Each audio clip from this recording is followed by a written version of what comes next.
मित्र आणि मैत्रिणींनो नमस्कार. स्वागत आहे तुमचं तुमच्या चॅनलवर नातं मैत्रीचं. आज आपण पाहणार आहात घरोघरी मातीच्या चुली. तर मग स्टार्ट करूया आजचा एपिसोड. आणि हो मित्रांनो, आजचा एपिसोड खूप छान होणार आहे. कुणीही मिस करू नका, नक्की पहा. कुणीही नक्की पहा. ज्योत्किन जानकीला म्हणते, तुझा हरवलेला भूतकाळ मुखवटा लावून समोर येईल. तुझं काहीतरी घेऊन जाईल, तुला काहीतरी देऊन जाईल. मनापासनं देवीला हाक मार पोरी, तीच तुझ्या प्रश्नांची उत्तरं देईल. असं म्हणतात सुसाट वारा सुटतो. ओवी जे काही सामान घेऊन बसलेली असते आणि तो फोटो उडत उडत हॉलमध्ये जातो. तो फोटो उडत उडत लताच्या पायाजवळ जातो. लता तो फोटो उचलून पाहते. तो फोटो पाहून लता घाबरते, तोंडावर हात ठेवते, रडत असते आणि पळतच घरामध्ये जाते. लता तिच्या रूममध्ये येते आणि पर्स उघडते. इकडे ज्योत्किन म्हणते, काही दिशांनी सुटलंय वारं. तुझ्या प्रश्नाची घेऊन उत्तरं. दुबळलेले तुकडे जोडले जातील. आता पर्समधून आता लता फोटो काढून फोटोला फोटो जोडून बघते आणि ज्योत्किन म्हणते, तुझा भूतकाळ समोर येईल. तुला जे संकट वाटते ते तुझ्यासाठी आशीर्वाद आहे. हा तर आणि लता त्याच्या रूममध्ये रडताना म्हणते, हा तर माझ्या मुलीचाच फोटो आहे, माझ्या बबलीचा. पण मी तर हिला मधुभाऊच्या अनाथ आश्रमात सोडून आले होते. लता रडत रडत म्हणते, मग हा फोटो इथे कसा? म्हणजे माझी मुलगी ह्या घरात राहते? आणि ज्योत्किन म्हणते, तुझा भूतकाळ तुझ्या समोर येणार आहे. लता रडते आणि म्हणते, म्हणजे नशिबाने मला या घरात आणलंय. काय म्हणावं याला? मी कोणाची तरी खोटी आई म्हणून या घरात आले आणि माझी सख्खी मुलगी याच घरात राहते. आणि तिकडून ऐश्वर्या दारामध्ये येऊन उभी राहते. आणि लता रडून म्हणते, माझी बबडी, कोण आहेस ग तू असे म्हणत असते. आणि ऐश्वर्या हे सगळं ऐकून तोंडावर हात ठेवते. ऐश्वर्या मनातल्या मनात म्हणते, मी जिला ऋषिकेशची आई म्हणून घरात आणलं होतं, ती तर जानकीची आई निघाली. आणि लता जानकीच्या फोटोवर हात फिरवते आणि असं हातात घेऊन छातीवर गळ लागते आणि मग जोरजोराने रडत असते. जानकी ज्योतिनीची ओटी भरते, पाया पडते आणि ज्योत्किन म्हणते, या घरावर देवी आईची कृपा आहे. तुमच्या सगळ्या इच्छा पूर्ण होतील. घरातील येळाबेळा टळेल. जी नाही टळणार त्यासाठी देवी आई बळ देईल. आणि ज्योत्किन म्हणते, देवी आईचा उदो उदो उदोचा उदो उदो, देवी आईचा उदो उदो उदो उदो. आणि ह्याच्यानंतर जानकी देवीची पाया पडते. लता म्हणते, माझी बबडी ग, कुठे आहेस तू? कोणता नियती खेळ खेळतीये माझ्यासोबत? आणि लता हे रडत रडत म्हणत असते, माझी मुलगी जर या घरात असेल तर कोणत्या तोंडाने मी तिच्या समोर जाऊ? आणि ऐश्वर्या हे सगळं लपून बघत असते, ऐकत असते. ती विचारेनच ना मला, का ग बाई एकटं सोडून गेलीस? तू मला नको होतीस का? आणि नकोच होतीस तर का डबल घरात आलीस? काय उत्तर देऊ मी? लता म्हणते, कदाचित हेच विधी लिखित असेल, हेच देवाच्या मनात असेल. नाहीतर असा चमत्कार घडलाच नसता. आणि लता म्हणते, मी स्वतःहून गवलंय माझ्या मुलीला, पण आता मी तिला मिळवणारही. आणि लता जानकीच्या फोटोची पप्पी घेते आणि म्हणते, माझी बबडी. आणि हे सगळं ऐश्वर्या पाहत असते. आणि लताच्या डोक्यात प्रश्न सुटतो, ह्या घरात माझी बबडी कोण असेल? कशी दिसत असेल? मी कसं ओळखणार तिला? हे प्रकरण खूप नाजूक आहे आणि ह्या प्रकरणाचं मला ऐश्वर्याशी बोलावंच लागणार आहे. ऐश्वर्या तिथून निघून जाते आणि लता तो फोटो जानकीचा तिचा बसमध्ये ठेवते, पर्स. आणि मग सारंग ऐश्वर्याच्या रूममध्ये असतो आणि म्हणतो, काय लताबाई जानकी वहिनीची आई आहे असते, तडपत बोलत असते. म्हणजे जी बाई पार्वती आईची भूमिका करते ती जानकी वहिनीची आई आहे असं ते बोलत असतो. आणि ते करत असतो, असं बोलत असतो. आणि मग त्यावर ऐश्वर्या म्हणते, हो सारंग. आणि सारंग म्हणतो, हे कसं शक्य आहे? आपण कसं विश्वास ठेवणार ह्याच्यावर? आणि सारंग म्हणतो, तुम्हाला कसं कळालं? आणि मग त्यावर ऐश्वर्या म्हणते, ते आपण जानकीकडे फोटो नाही पाहिला होता का? जानकीकडे नाही, सॉरी, ओवीकडे. आणि मग सारंग म्हणतो तिथे म्हणजे की ते लताबाईच्या लताबाईचा फोटो होता. आणि मग डबल सारंग म्हणतो पण तुम्हाला कसं कळालं. आणि मग ऐश्वर्या म्हणते की मी त्याचा अर्धा भाग ते लताबाईकडे पाहिला. ऐश्वर्या म्हणते ती लताबाई ना असं स्वतःशीच काहीतरी बडबड करत होत्या, माझी बबडी माझी बबडी. आणि तो फोटो त्यांनी ना असं छातीशी धरला होता. आणि जेव्हा तो फोटो त्यांनी असा समोर धरला आणि एकमेकाला जॉईन केला, तेव्हा मला कळलं की ही लताबाई जानकीचीच आई आहे. सारंग म्हणतो संपलं सगळं संपलं. आता ते लताबाई नाही, आता आपल्याला घराबाहेर जावं लागेल. आणि ऐश्वर्या म्हणते का. सारंग म्हणतो जेव्हा लताबाईला कळेल की ती जानकीची आई आहे, तेव्हा ती पार्वती आईचं नाटक कशाला करेल ना. आणि हे ऐकून ऐश्वर्या डोक्याला हात लावते. मग ती जानकी बहिणीच्या बाजूने उभं राहील आणि मग आपलं पितळ उघडं पडेल. आणि त्यावर ऐश्वर्या म्हणते नाही नाही नाही, असं झालं नाही पाहिजे. त्याआधीच आपण काहीतरी करणार आहोत, काहीतरी करायला पाहिजे. आणि सारंग म्हणतो काय करणार आहोत आपण आता, वेळ निघून गेली ऐश्वर्या. सारंग म्हणतो नशिबाने जर ठरवलं असेल मायलेकीला एकत्र आणायचं तर आपण काय करणार. आणि त्यावर ऐश्वर्या म्हणते नशिबाशी पण 2 हात करायची धमक ठेवते मी सारंग. ऐश्वर्या आहे मी, ऐश्वर्या. आणि ऐश्वर्या म्हणते सारंग माझ्याकडे एक प्लॅन आहे. आणि सारंग उठून उभा राहतो आणि म्हणतो काय प्लॅन आहे. आणि ती हातवारे करून काहीतरी त्याला प्लॅन सांगत असते, जो की आपल्याला ऐकवत नाहीत. आपल्याला फक्त तिचे हातवारे आणि बॅकग्राऊंड म्युझिक बस. ऐश्वर्या म्हणते कळलं तुम्हाला. आणि सारंग म्हणतो छान. आणि इकडे ओवीकडे जानकी येते, म्हणजे ओवी बाहेर बसलेली असते बाल्कनीमध्ये आणि जानकी तिथे येते. जानकी ओवीला म्हणते काय गं ओवी, काय हा पसारा करून ठेवलायस आणि तुझं प्रोजेक्ट कंप्लीट झालंय की नाही आणि रात्री परत रडत बसतील. ओवी म्हणते आई हवेमुळे सगळे पेपर्स उडून गेले.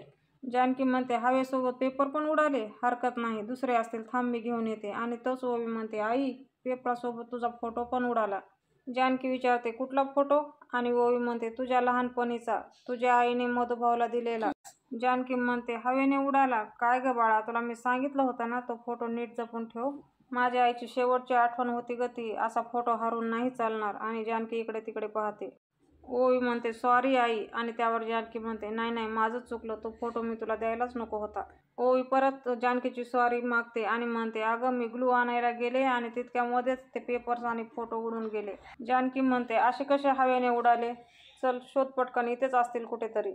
आणि ओवी शोधत शोधत हॉलमध्ये येते. टेबलाखाली खुर्च्याखाली वाकू वाकू पाहत असते. आणि तिकडून लता येते आणि म्हणते अगं ओवी अशी टेबलाखाली काय पाहतेस. आणि ओवी म्हणते माझी एक वस्तू हरवली आहे. त्यावर लता म्हणते काय हरवलंय मला तरी सांग. आणि त्यावर ओवी म्हणते तुम्हाला का सांगू मी. आणि लता म्हणते अगं असं तरी काय, मी तुझी आजी आहे ना.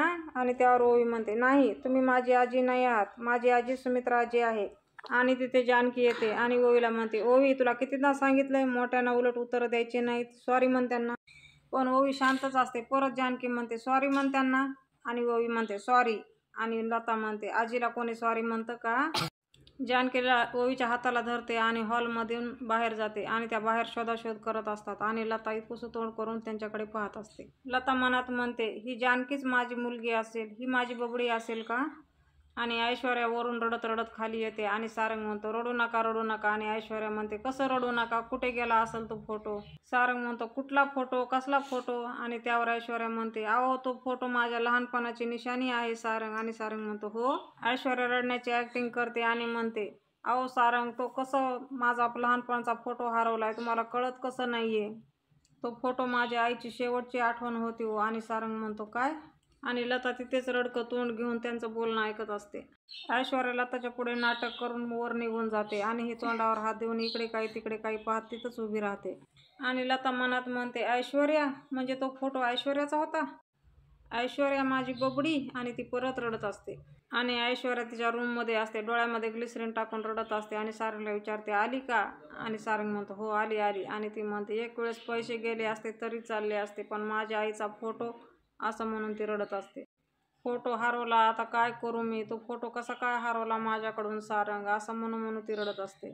आणि लता दारामध्ये थांबून त्यांचं बोलणं ऐकत असते. सारंग म्हणतो अहो ऐश्वर्या मला माहिती आहे तुमचा शेवटची आठवण तुमच्या आईची तो फोटो होता, आता गेला तो, आता काय करणार आहात तुम्ही तरी. ऐश्वर्या म्हणते नाही सारंग तो फोटो गेला नाहीये, मला तर वाटते तो ओवीने घेतला असणार आहे तो फोटो. त्या जानकीचं डोकं असणार आहे ह्याच्या मागे, तुम्हाला सांगते ना मी, ती जानकी महाभयंकर बाई आहे. ती मला त्रास द्यायची एकही संधी सोडत नाही, सतत माझ्या मागे लागलेली असते. तिनेच माझा फोटो घेतला असेल असं म्हणते आणि परत रडायचं नाटक करते. तो फोटो किती जुना होता, तो फोटो मला मधुभाऊने दिला होता सारंग असं म्हणते आणि लता ते ऐकून तोंडावर हात ठेवते. ऐश्वर्या म्हणते, तुम्हाला माहिती आहे ना, मी अनाथ आश्रमात वाढले, मधुभाऊच्या अनाथ आश्रमात. आणि सारंग म्हणतो, हो, मधुभाऊच्या आश्रमात. ऐश्वर्या म्हणते, मी मधुभाऊंना तेव्हा एक प्रश्न विचारला होता, माझी आई कोण आहे, मला तिला बघायचंय. आणि मला मधुभाऊने सांगितलं की तुझी आई नाही, पण तुझ्या आईने एक गोष्ट दिली आहे माझ्याकडे. आणि त्यावर ऐश्वर्या म्हणते, मी म्हटलं आणि मी मधुभाऊला ते मागितलं, मला द्या ना म्हटलं. आणि मग मधुभाऊने मला तो अर्धवट फाटलेला फोटो दिला आणि तोच फोटो माझ्याकडून हरवला सारंग. आणि सारंग म्हणतो, पण ऐश्वर्या, त्या फोटोमध्ये तुमच्या आईचा चेहरा दिसतच नव्हता, त्या फोटोत फक्त त्यांचा हात होता. आणि ऐश्वर्या म्हणते, तो फक्त तिचा हात नव्हता सारंग, तो फक्त हात नव्हता सारंग, तो माझ्या आईचा आशीर्वाद होता. तुम्हाला नाही कळणार. लहानपणापासून मला वाटायचं तो हरवलेला दुसरा भाग मला सापडेल, माझी आई माझ्या समोर येईल, पण आता ते शक्य नाही. आणि ही लता मान हलवत तिथंच उभी असते.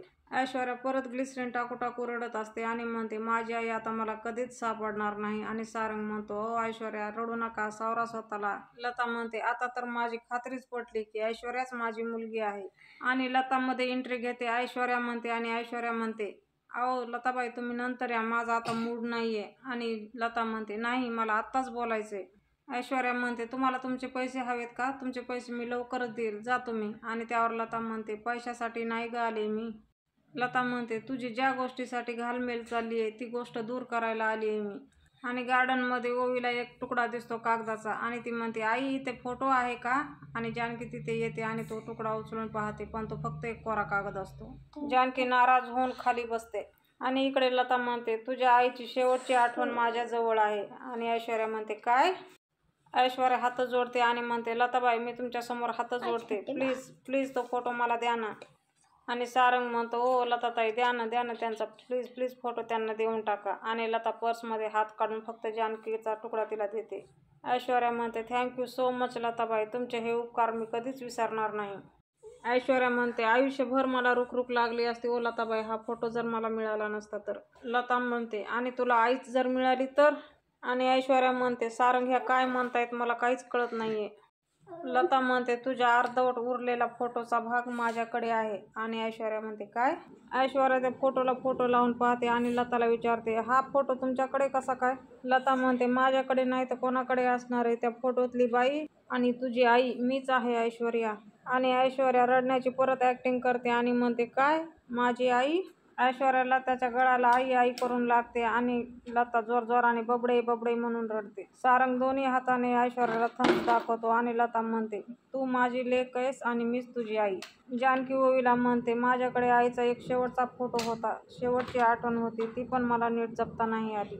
ओवी म्हणते, आय एम सॉरी आई, मला माहिती होतं की तो फोटो तुला किती क्लोज होता, किती स्पेशल होता, माझ्यामुळेच हरवलाय तो फोटो. आणि ओवी पुढे म्हणते, तू ना मला ओरड, रागव, हवं तर माझ्याशी बोलू पण नकोस, मी पनिशमेंट जे जाऊ करते.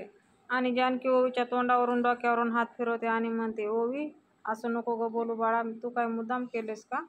जानकी ओवीचे डोळे पुसते आणि म्हणते, आता एखादी वस्तू हरवली तर हरवली, आता ती काय रडून परत येणार आहे का. ओवी जानकीच्या खुशीत शिरते आणि जानकी म्हणते, माझ्या आईची ती शेवटची आठवण होती ओवी, आणि आज मला माझ्या आईची खूप आठवण येते, म्हणून मला खूप वाईट वाटतंय. रडू नकोस ओवी, जरी फोटो सापडला असता तरी आई कधीच सापडली नसती.